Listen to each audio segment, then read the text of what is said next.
Hassan Askari Rizvi Sahab, may I invite you for your comments?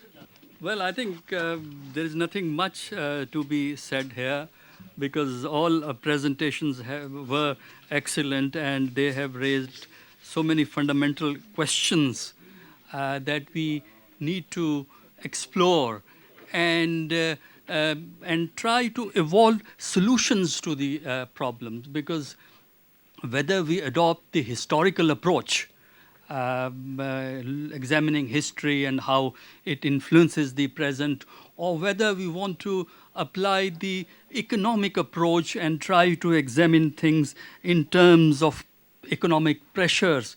The basic question is whether we can evolve solutions to these problems or just lament on these things, worry about these things, sometimes get so much disappointed that we feel that our future is not secure.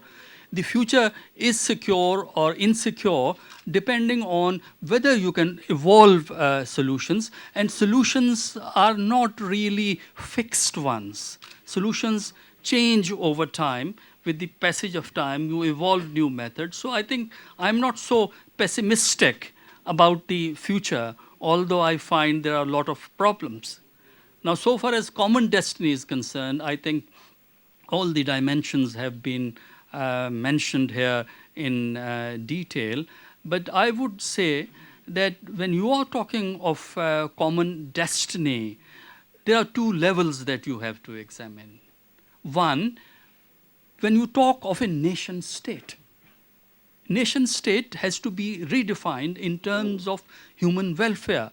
But nevertheless, you have to think in terms of nation state and what kind of common destiny a nation state has. Because nation states are dominated by a small elite, and it is they who decide what is to be done. So the basic question is, who would determine common destiny? Few powerful elite or people as a whole?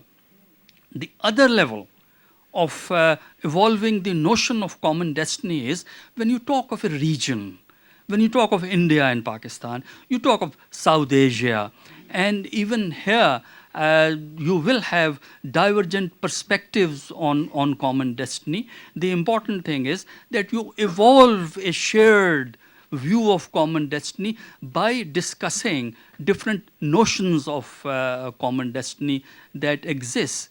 And what we have seen in the historical presentation, that the notion of common destiny as it existed before 1947 was very different from the notion of common destinies the two states have evolved. Therefore, it's a constant challenge, it's a constant effort, it's a constant struggle that we have to engage and try to find commonalities, emphasize commonalities rather than differences, emphasize sharing rather than conflict. And therefore, if we adopt the right approach, I think we can get over a kind of pessimism that has come from the economic presentation. Thank you very much.